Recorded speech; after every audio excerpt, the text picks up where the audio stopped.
We forget 90% of the things that we learn content-wise, and different research shows that we forget almost 100% of things that we don't actively use. So we only retain active memory around the things that we're actually using. It's really interesting because ideally you're getting an education that's preparing you not only to get better employment, but it's going to enable you to excel in that employment, to find other opportunities you wouldn't normally have, to network in ways you wouldn't normally be able to network. So I really like this skill. What I want us to think about in terms of a skills-based assessment and skills-based education, what are the skills that you're learning now that you'll be using in 5 years? What kinds of skills do you care about getting now that you might be using later? Does that question make sense? Like what kinds of things do you really want to be, what might you be doing? Not in terms of jobs, but in terms of skills, like your active verbs. So take about 4 minutes to write on that, and I'm going to pull up some things to share, and we will get going after that. And it looks like Kitty wants to say hi.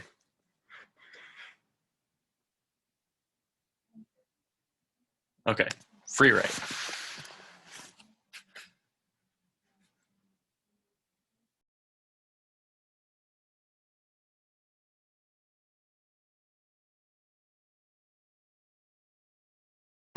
Okay, if you want to wrap up what you're writing.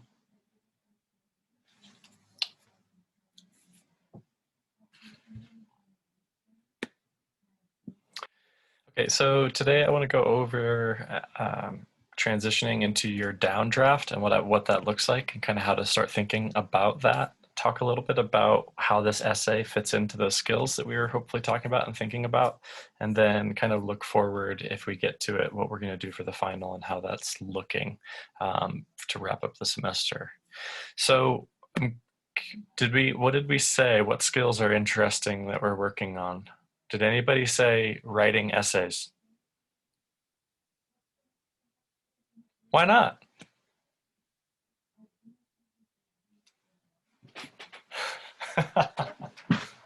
Terrible. No one anticipating writing essays in 5 years?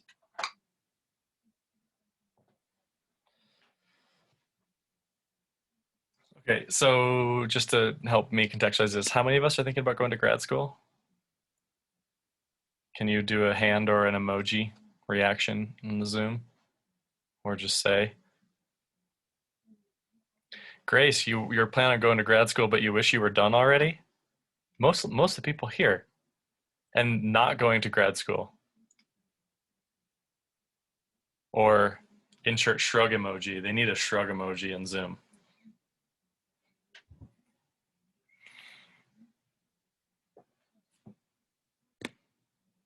Yeah, okay, good.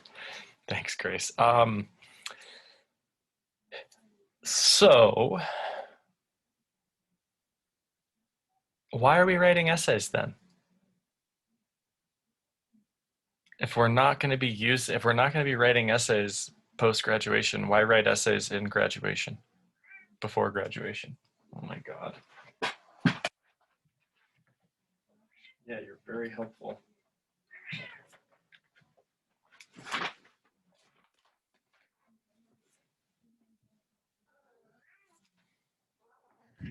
Well, I think like writing and communication skills go hand in hand. And so being able to like put together a coherent thought and like improve your writing skills, because like I know I'll be writing things, I just don't necessarily know if I'm going to be like writing a traditional essay. Yes.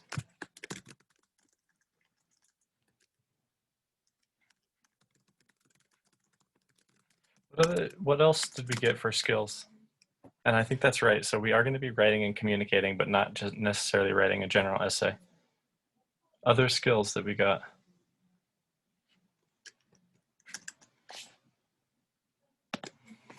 They don't need to be from this class, do they? No, it's in general, any skills that we're getting. I'm in my practicum right now this semester or this year, and I think that I will hopefully use a lot of skills that we learn in that in my professional practice. What are those skills? Like reflecting content and feelings, sanctioning feelings, motivational interviewing skills, open and closed-ended questions, things like that. Interesting. All of those go into like kind of social and interpersonal intelligence. Mm-hmm. Information in motivational interviewing is about getting what people want to do or understanding people's motivations. Is that what that is? What is motivational interviewing? Ooh, that's hard. I guess it's more just like keeping my understanding is more of keeping a positive lens, and like action focused, kind of framework. Awesome. Other skills. Thanks. That's amazing and interesting. It's kind of, what's interesting about that list, Lena, to me is that it's kind of career specific and social work, right? But it also seems relevant beyond that. So it seems like you could use that in like your relationship skills, especially other skills that came up.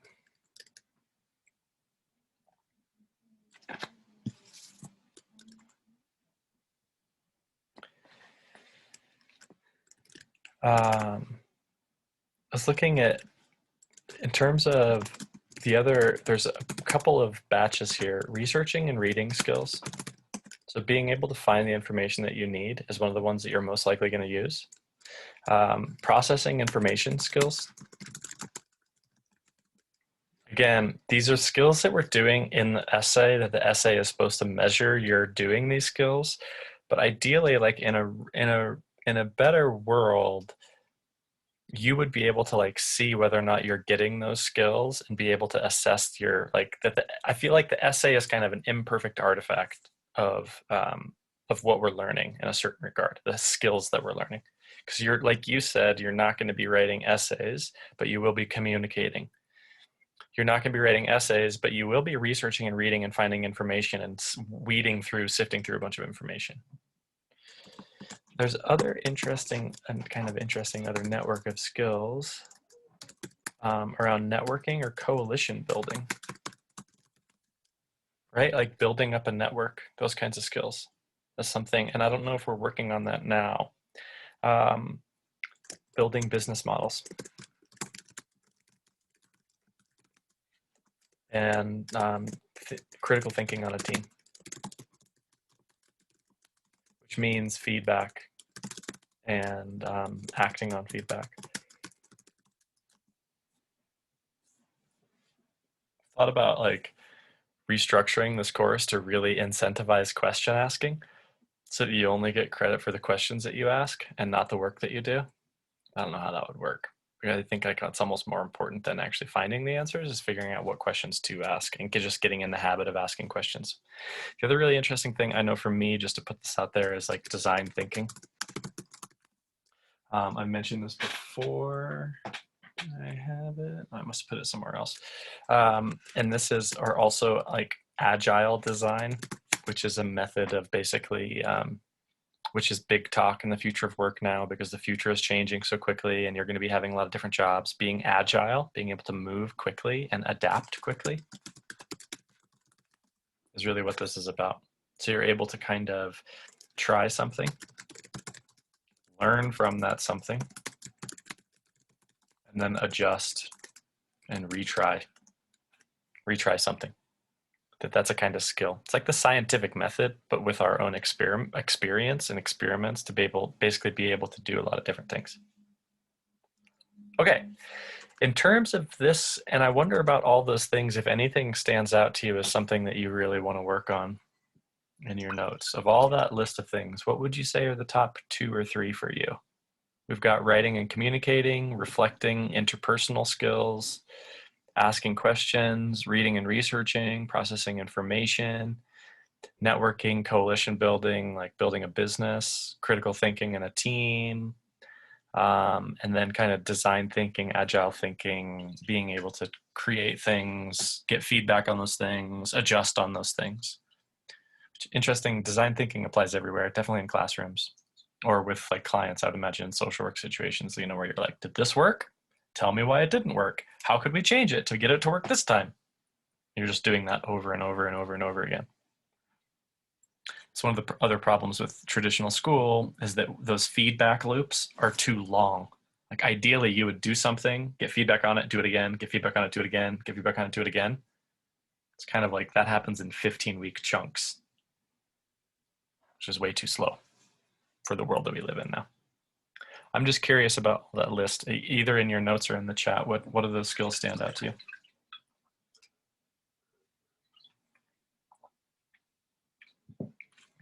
Thanks, Grace. Honestly, that's a good LinkedIn bio. Grace is writing and communicating, networking, critical thinking, and a team. If I saw that, I'd be like, oh, add to network. Yeah, you're going to steal it from yourself? Good, that's what we want.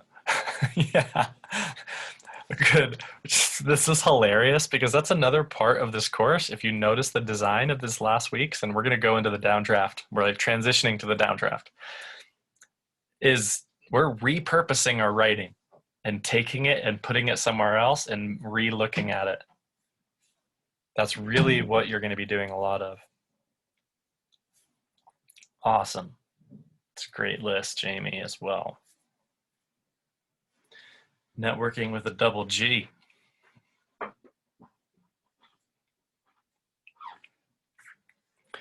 Okay. So then we're thinking about the downdraft, and this downdraft assignment on Canvas is actually kind of strange and interesting if you see it. It says 2 to 8 pages, which is weird. That's a big difference. And there's a lot in there that I'm trying to make this as open-ended as possible to have you do this in a way that's helpful for you. So when we're thinking about the downdraft, do we remember where that term came from? From the Anne Lamont's Shitty First Draft, where she basically says the downdraft is a child's draft. You just get everything down. If the inner child in you wants to say, so what, Mr. Poopy Pants, you say that in your script. You just don't care what you put down. But your point is because you don't want to censor yourself. That's more of a creative writing bent. I don't know if you want to put so what, Mr. Poopy Pants in your researched argument essay. But what you do want to do for your downdraft, because I guess I should back up one other step. The other really big lesson here is process, and that writing is a process. And I would say life is a, and learning is a. And if you're Alfred North Whitehead, you would also say that God is a process, but we're not going to go there. We're not going to go into process theology. No. Okay, point being, when we're thinking about process, we're thinking about a draft, we're mainly reading, and you're thinking information, and you're thinking outlining, drafting, revising, editing, and actually, in between drafting and revising, there should be a peer sharing and feedback. It's actually kind of good in the notes to have that be separate because that is kind of a separate thing that we're working on. So like, it's almost like not a from 1 to 10 or 1 to 7 if there's 7 stages, but we said when we went over this, it's kind of like a circle. So that the more information you have, it changes your outline, which kind of changes your draft. For our downdraft, your goal is to just get everything together.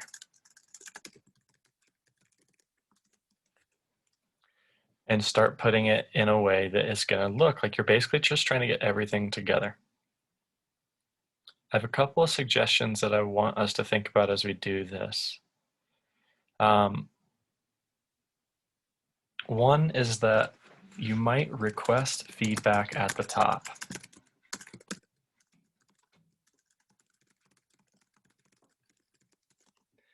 Of what kinds of things you might be looking at. And now I just want to remind us what we're doing and what we're not doing on this downdraft so that you can give each other better feedback and you can be kinder to yourself when you're doing this. You are not, do not fret about sentences. Do not Spend time editing your work. Do not be a perfectionist. Basically, just get everything together and down.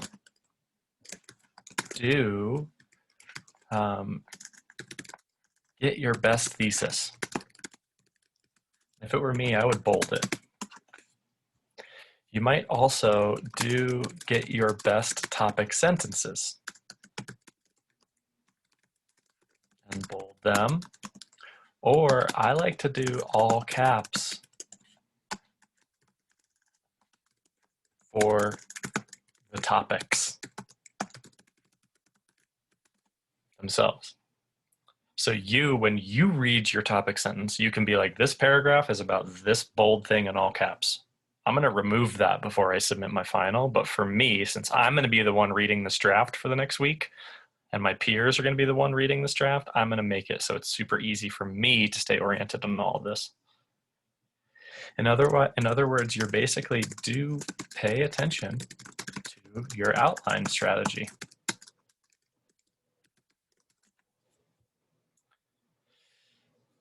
Excuse me, Professor, how should we outline our work?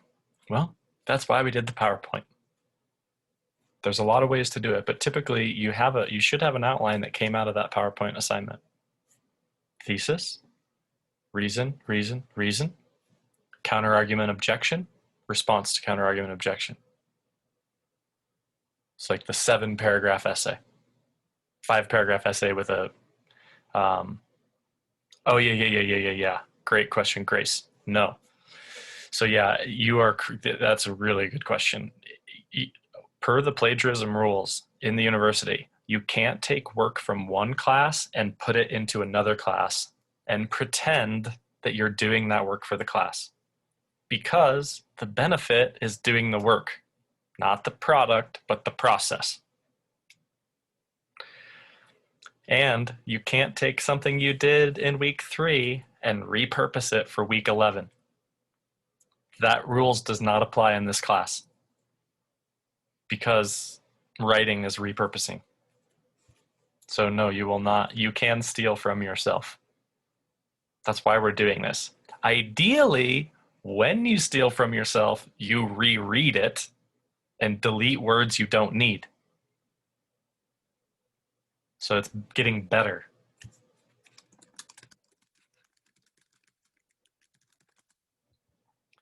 So, I mean, I guess you really could kind of take your PowerPoint script, put it into a new document, and then kind of just be like, hey, I'm done. But that's not like, you want to take that and figure out what your topic sentences are. How is it going to look? Okay, there's a couple of other things that you do not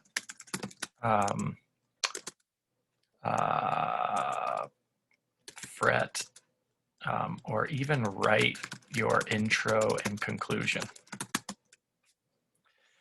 Traditionally, they say you should save your intro and conclusion for last. Now, if you know what your hook is going to be, like you have a great hook that you found in your research 3 weeks ago, and you're like, this is how I'm starting my essay, you can definitely put that in there.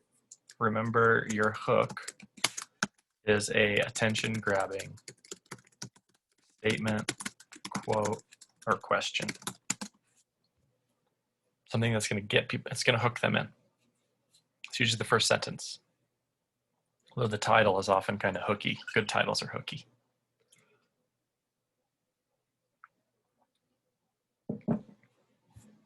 Do you know why people tell you, so why should you save your intro and conclusion for last? And why I'm totally okay with you not having an intro and conclusion for this downdraft.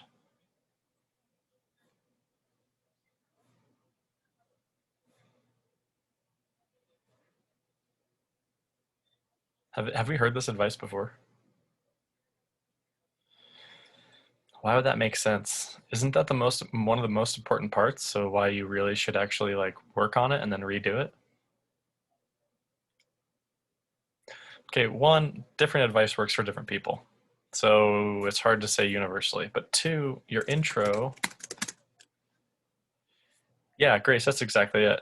If if your intro is your best work and your conclusion is your best work, sometimes it helps to write all of your work and then read it and be like, cut and paste, cut and paste, cut and paste, cut and paste, reword, delete, reword, delete, reword, boom. So the other reason why for me, whenever I start writing an intro, I get into this, I'll write something, look at it, feel like it's not very good, and delete, delete, delete. Rewrite something, delete, delete, delete. Write something, delete, like I overwork it. For some reason, I do that more in the intro than I do in like the body paragraph of my third page. By then, I'm just like,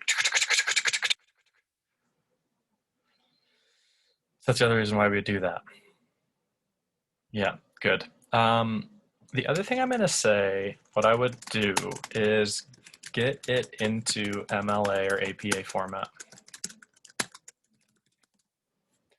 The sooner you get into the format that you're writing in, the realer it's going to be, the more you can use headings if you're using APA. Getting a draft abstract if you're using APA, that's a good question I had before. Do we need to have an abstract if we're writing an APA?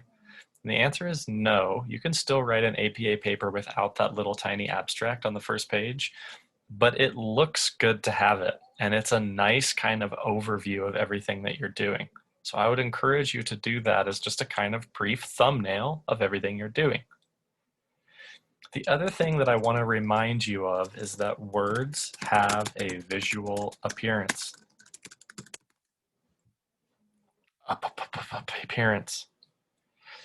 So that when you're, like when I see an MLA paper and there's the MLA heading and it has the page numbers and the title is not bold or underlined, it's just the title, it just looks like a perfect MLA thing and it's formatted in the way and the margins look like they're supposed to, it puts my mind at ease because I see that a lot, right? Same thing with APA. Images and visuals affect us on a pre-conscious, subconscious level. So I either like it or I don't based on how it looks.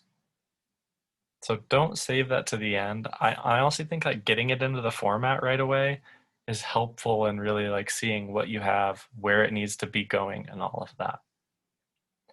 Interesting, some of the smartest papers I've ever gotten in this class are from the same students that are like, I don't have time to mess with MLA or APA. That's just not how their brains work. They don't get it in that format. So, and I also, the final paper has a fairly large portion of your score is, I mean, more than before, is on MLA and APA. Or whichever one you're using. Again, there are templates on Word to do that. This is also in like the Google it camp. If you have questions about MLA or APA in an advanced writing class, you should be able to Google it. That's why we don't go over it in class. Okay. So basically, that is the basics of the downdraft. I wanted to give you some sentence stems to steal and talk about that. I wanted to give you, in terms of a timeline, I have it due in the description that it's due Friday because I just want to encourage you to get something down as soon as possible. But you actually have until Sunday at midnight to get both your original post and 2 peer comments in. For your revised post, you don't need to do a revision of the post. You just need to do a revision plan. So you just tell me what it is that you need to do. If you want to do a revision of the post, that's fine. I'm just asking you to put a little bit more time in on where you're going to go and how you're going to get there.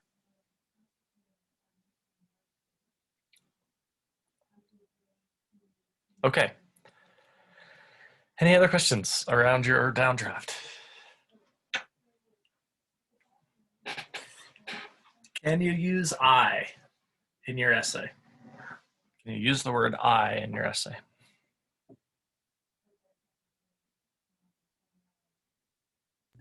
It depends on your audience and your kind of the mode you're going for.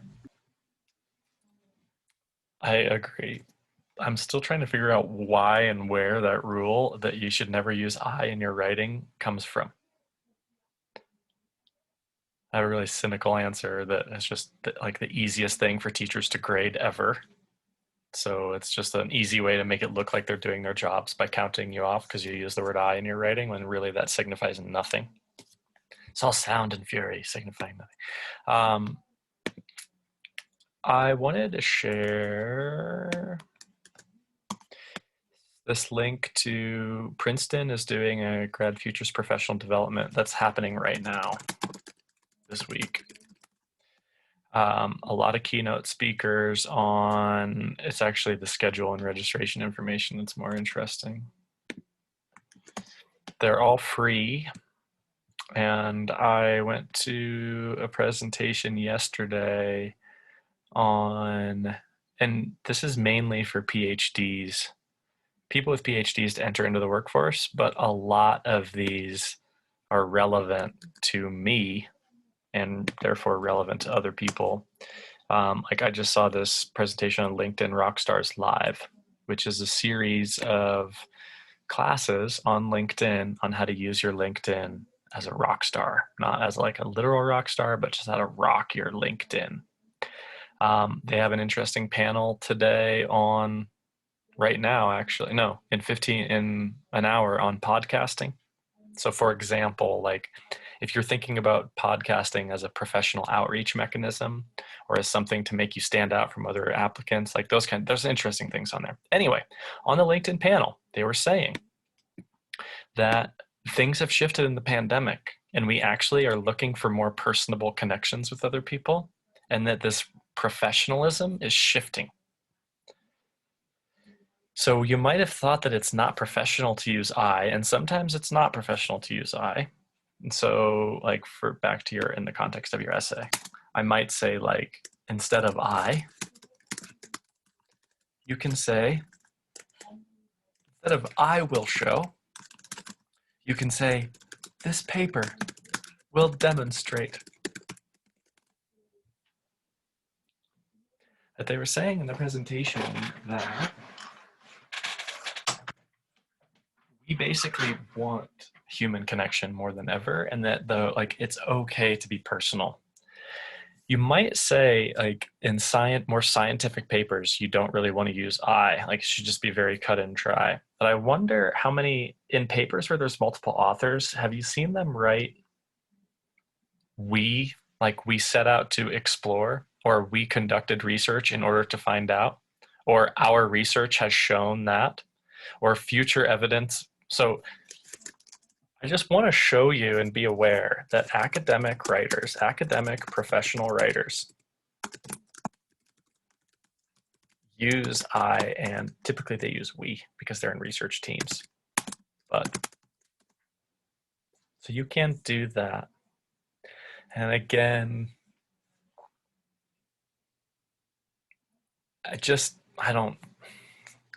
you can use I. Okay, connected to this, here's a sentence stem we can steal.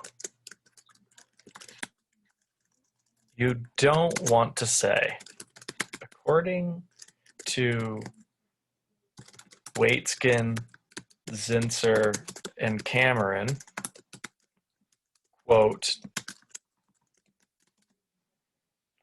it's not that that's bad. And in fact, you can say that. I don't know how to do a check mark.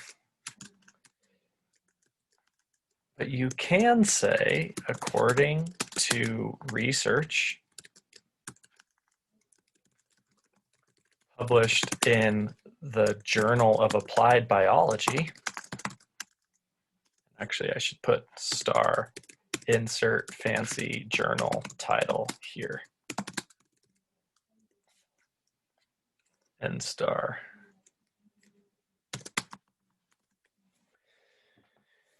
Your audience probably doesn't know who Waitskin, Zinsser, and Cameron are. You still can, again, all of these rules aren't hard and fast. Like if you want to impress your audience by dropping a bunch of names, you can, but it's also going to be impressive for you to just say, if you have research from the Applied Journal of Biology, put that in there, and then put the author's names in the author tag citation, right? So that as they're reading it, they can see that you're referring back to these ideas. You might also, so that sentence stem you can steal and use according to research published in a journal. Or another one you could say, in 2020, researchers writing for the journal of found that. Another sentence you can steal. You might also say, instead of saying, if I do want to use a name, I could say Josh Waitskin. Instead of just saying, I could say Josh Waitskin, comma, a international chess prodigy and authority on the science of learning,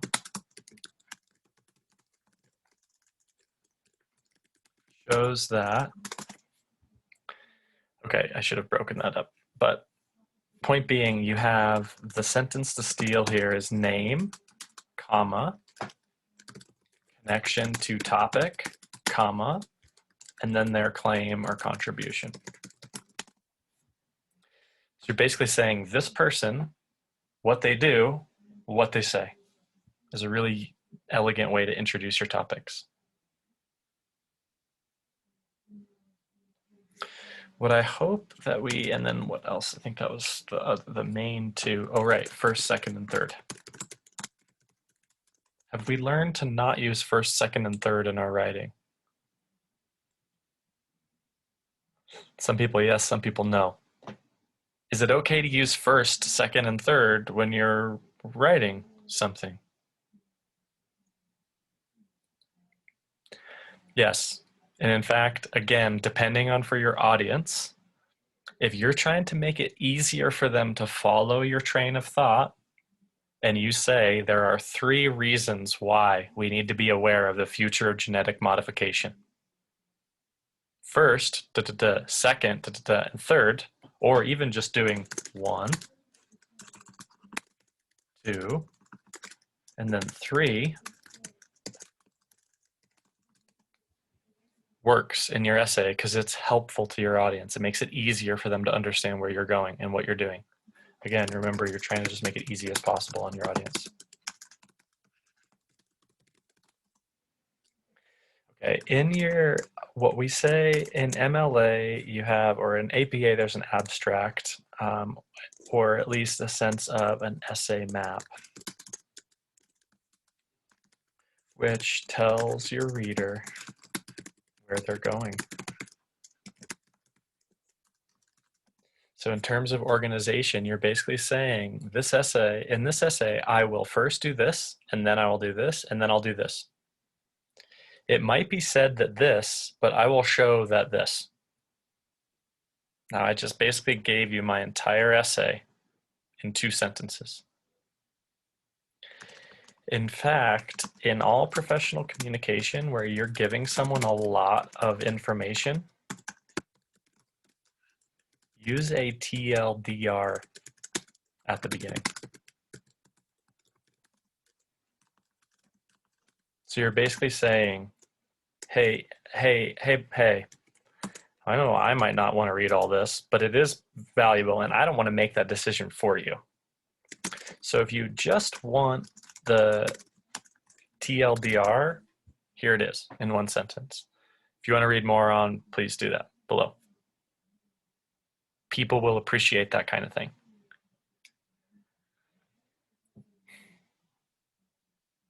Okay.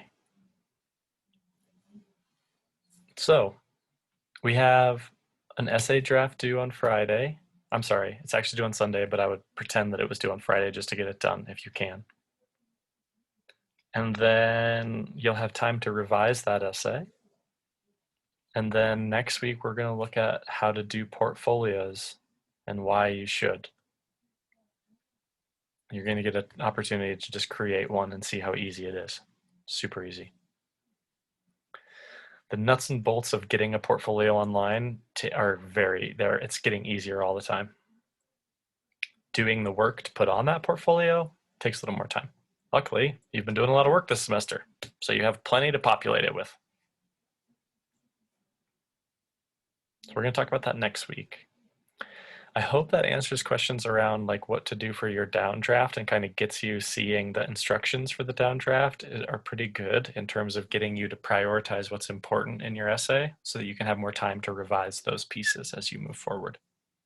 Identify what other research you might need to do, figure out your revision plan, and then revise. Just to reiterate, when you read your peers' work, you're not going to say like, don't do line edits. This is not an editing workshop. This is a, it seemed like actually your intro was really long. I wonder like what you would keep to just get to the thesis quicker. Or maybe you want to keep it that way. I don't know. Or, you know what? I really liked your third reason. I wonder if that should go first. Or I wonder what would happen, like by the time I got to your counter argument, I started thinking maybe you should start with your counter argument and then spend the rest of the paper refuting it. It's like organizational ideas. Or, this paragraph where you go into like the different species on page 2, I wonder if that would be better if you broke that up into 2 different reasons, because I found myself getting lost in there. That might be better as 2 paragraphs. Or, whatever it is that you want help on. If you want to get help on your conclusion or intro, you could ask, what stands out to you? What kinds of things? I need a hook. What could a good hook be? What stands out to you of all this research? How would you paraphrase this work? It's an interesting plagiarism question. Can you take someone's peer comments and put them into your essay?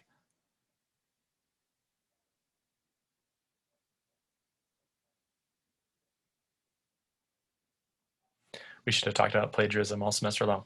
What is plagiarism? It's being dishonest with your reader. So if you use someone else's work and you pass it off as your own, technically that's plagiarism. Now, should you say, according to my peer commenter, if they say something really well, there's a lot of interesting gray area here.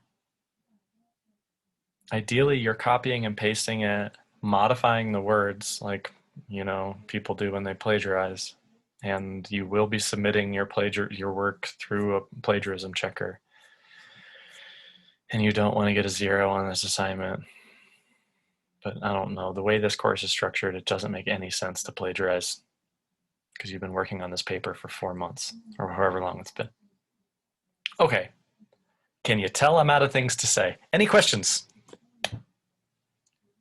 I have an unrelated question. Any related questions? Well, it's related to work, but down. Okay, sorry. Please, Jamie, yeah. I'm having trouble submitting my self-assessment because I already submitted something in that area. Shoot, yeah. Because that's like due tonight, and I'm curious like if you can see if I post as a comment on it. If Yes. you see that. I see. Work? I will see all. You can do it either place. Okay. When you submit a new one, I can see all of your submissions. So if you submit 8 times, I see them all. I can just toggle through all of them. So I'll be able to see your most recent submission. Your other submissions don't go away. Thank you for that question. I had someone else send me an email. They were freaking out because they submitted their self-assessment and then their PowerPoint went away and they couldn't access it anymore. So they resubmitted their PowerPoint and then their self-assessment went away. I'm like, it's okay. They're all there. They're all still there. But yeah, thank you. It's a great question. Did we get something out of doing the PowerPoints? I'm impressed with how the PowerPoints look, the ones that I've seen. They seem really professional. It's like y'all know what you're doing. Any takeaways from the PowerPoint assignment?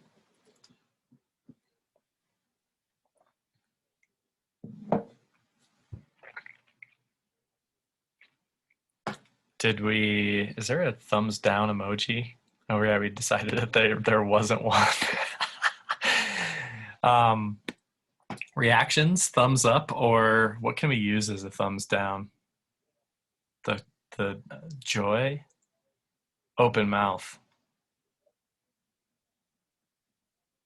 Anybody thumbs up or thumbs down on helpful exercise?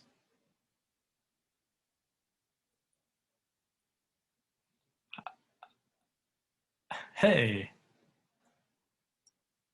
yeah. Isn't that weird? Did anybody else get really self-conscious doing it? Where you're just like, oh my God. I kind of do. Yeah, I mean, I'm impressed. I feel like when students are given the opportunity to communicate in professional ways, like in those kinds of mediums, I'm usually really blown away by, feel like they're better than what I could do, which is great. Not that I'm like good at PowerPoint. Okay, well, other questions, logistical questions, any other questions?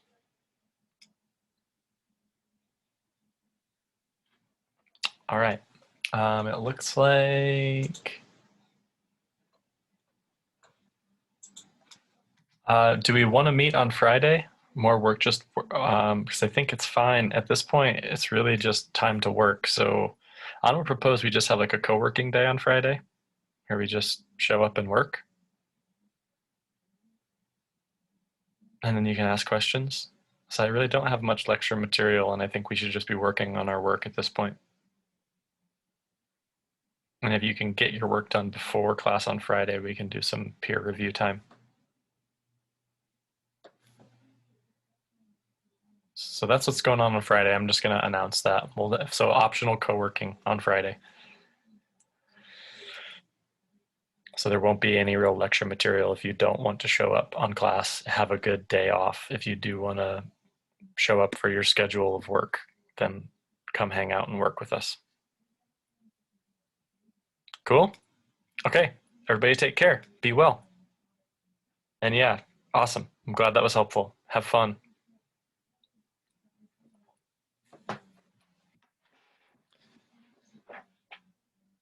Yeah, I will. Little troublemaker.